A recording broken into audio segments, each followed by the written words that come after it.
Olá, que bom estarmos juntos para iniciarmos mais uma análise profunda hoje. Nós vamos explorar um tema fascinante que mistura de forma brilhante a teologia, a linguística e a própria psicologia humana, nos baseando no excelente estudo Shekinah Shama, da diaconisa Márcia Araújo. A ideia aqui não é simplesmente passar os olhos num texto, de forma alguma. É uma verdadeira expedição acadêmica para desenterrar o significado dessas palavras antigas que carregam um peso imenso até os dias de hoje. Vamos entender de verdade os conceitos de graça, amor e perdão que a gente vive repetindo por aí, mas quase sempre sem captar o poder original deles. É literalmente uma jornada rumo à liberdade espiritual. Para organizar nossa jornada de hoje, o roteiro está dividido em 5 passos bem claros. Primeiro, a prisão da falta de perdão. Segundo, decodificando o termo AFM. Terceiro, perdão e liberdade espiritual. Quarto, raízes de graça e amor. E, por fim, a mente de Cristo. Começando pela parte 1, a prisão da falta de perdão, ou o custo do ressentimento. E, logo de cara, a autora já estabelece o que realmente está em jogo aqui. Olha só, não estamos falando de uma simples questão de convivência social ou de ter bons modos. O estudo é muito contundente ao afirmar que a falta de perdão atua como um arquiteto construindo cativeiros. A diaconisa menciona que guardar coisas como mágoa e amargura destrói qualquer um por dentro, criando, nas palavras do texto, verdadeiras prisões infernais no coração. Ou seja, não perdoar não é ficar na defensiva, é uma ação ativa, incrivelmente destrutiva. Ao guardar ressentimento, nós mesmos construímos, barra por barra, as grades que vão prender a nossa mente e o nosso espírito. O que é realmente espetacular nessa parte é como a fonte desmistifica aquela velha ideia moderna de que perdoar é um sentimento que vai surgir de forma natural. Nada disso. Pelos fundamentos bíblicos apresentados, o perdão é uma escolha puramente racional. Ele exige primeiro uma predisposição, uma blindagem consciente para não deixar as feridas contaminarem o nosso ser, e o mais importante de tudo, é descrito como uma rotina diária, bem semelhante ao que Jesus ensinou. A gente precisa praticar o perdão como quem faz um exercício contínuo que exige muita fé. E quanto mais se pratica, mais forte isso fica. Bom, isso nos leva à parte 2, decodificando o termo AFM e as raízes linguísticas do perdão.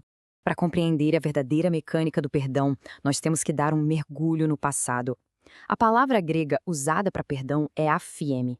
Naquela época, aphiemi passava longe de ser uma palavra apenas emotiva de conforto, era quase um termo jurídico. O estudo nos mostra que essa palavra significa a soltura voluntária, divorciar-se ou mandar embora. É o ato de abrir mão de alguém sobre quem se tem total controle legal. Sabe quando uma dívida astronômica era cancelada e o devedor simplesmente ficava livre? Isso era aphiemi. É tomar uma decisão firme de abrir as mãos e deixar ir, sem aplicar o castigo que se teria todo o direito de aplicar. Não é sobre sentir algo no peito, mas sim sobre uma liberação oficial, legal e voluntária. E isso ilustra perfeitamente outra dimensão fascinante trazida pela autora, a palavra charizomai. Enquanto o AFM foca puramente no ato de cortar a amarra e soltar, o charizomai é a ação superpropositiva de tratar com graça. O texto define isso de forma incrível como o ato de passar adiante aquilo que já foi recebido. É a distribuição ativa da graça. Juntando as duas coisas, temos a visão completa do processo. Primeiro, a dívida é cancelada com o AFM, e então esse espaço vazio é preenchido de propósito com a graça, usando o charizomai. Avançando agora para a parte 3. Perdão e liberdade espiritual, ou seja, desbloqueando a autoridade espiritual. Mas, pensando bem, como essas definições lá da antiguidade funcionam no nosso dia a dia? A fonte descreve todo esse processo como um exercício mental e espiritual altamente ativo. Trata-se da gente cessar de propósito a raiva e o ressentimento que mantemos contra outras pessoas ou até contra nós mesmos. É a decisão deliberada de absolver a condenação. É como se a mente da gente fosse um juiz que, mesmo tendo o martelo e o poder para condenar na mão, simplesmente bate o martelo para arquivar o processo de uma vez por todas. O grande ápice aqui é que, de acordo com um texto da diaconisa Márcia Araújo, perdoar está longe de ser só uma atitude bonitinha de quem tem boa moral. Na verdade, é uma chave de poder absoluta no mundo espiritual. O material afirma com todas as letras que o perdão gera autoridade e quebra literalmente amarras demoníacas invisíveis. Ao abrir mão da dívida usando aquele conceito de feme, a gente destranca a nossa própria liberdade. Exatamente isso que permite viver uma vida em santidade e pureza de coração, sem carregar esses pesos desnecessários. E assim chegamos à parte 4, raízes de graça e amor. Entendendo que o que alimentamos certamente dará frutos.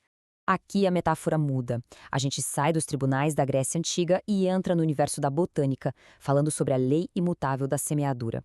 O estudo faz um contraste claríssimo baseado nas escrituras. Do lado esquerdo da tela, a gente vê o alerta de Hebreus sobre a chamada raiz de amargura. A gente sabe bem como uma raiz funciona, não é? Ela cresce no escuro, silenciosa, debaixo da terra, mas os efeitos causam um estrago enorme, contaminando todo mundo que chega perto. Do lado direito, vemos o exato oposto, o estado de estar totalmente enraizado no amor, com alicerces de fé prontos para receber a graça. São dois ecossistemas espirituais que definitivamente não se misturam. Vamos seguir adiante para ver como isso se torna um princípio quase matemático de tão exato. A citação maravilhosa do profeta Isaías, trazida pela fonte, mostra que o que cresce para baixo, lá na obscuridade do nosso solo interior, é exatamente aquilo que vai sustentar os frutos que vão aparecer nos galhos lá em cima. Não tem como fugir disso. O que a gente nutre e alimenta nas raízes do nosso coração, mais cedo ou mais tarde, vai brotar na nossa vida visível e pública. Por isso mesmo, a exortação constante deste estudo é para cultivar o amor de uma forma extremamente intencional. Estar arraigado e alicerçado no amor funciona como um repelente, impede que aquelas sementes tóxicas da amargura achem qualquer espacinho para brotar. É um esforço contínuo, uma verdadeira manutenção do terreno da alma, para garantir que a base de tudo fique firme e estruturada na graça. O que nos traz a quinta e última parte da nossa análise, a mente de Cristo e uma oração por renovação espiritual. Como toda boa análise teológica, a teoria, em algum momento, precisa virar prática. E o ponto alto disso é esse processo de 4 passos descrito na oração do texto-fonte. O primeiro passo é ter a coragem de confessar as coisas que bagunçam nossa mente, como o orgulho e as instabilidades. O passo 2 é o arrependimento, e aqui o foco é se arrepender daquele intelectualismo frio e sem Deus, e também dessa necessidade maluca de sempre buscar a aprovação humana. No terceiro passo, entramos com humildade profunda, apenas recebendo amor e misericórdia. E para fechar, o quarto passo é o posicionamento de guerra. Resistir ao mal, se submeter a Deus e vestir de fato a mente de Cristo, tomando a forma de um servo. Então, depois de decodificarmos o verdadeiro sentido de FN e depois de entendermos esse impacto de liberdade espiritual que a diaconisa Márcia Araújo nos apresentou, chegamos a uma verdadeira encruzilhada final. Pensemos muito bem sobre isso. Se a atitude de soltar uma ofensa tem de fato o poder monumental de quebrar correntes e limpar o mundo espiritual à nossa volta, surge uma pergunta que não pode ser ignorada. Quais raízes terão permissão para continuar crescendo no terreno do coração? A amargura que aprisiona ou a graça que liberta? Fica essa reflexão super profunda para encerrar nossa exploração de hoje. Muito obrigada pela companhia e até a próxima.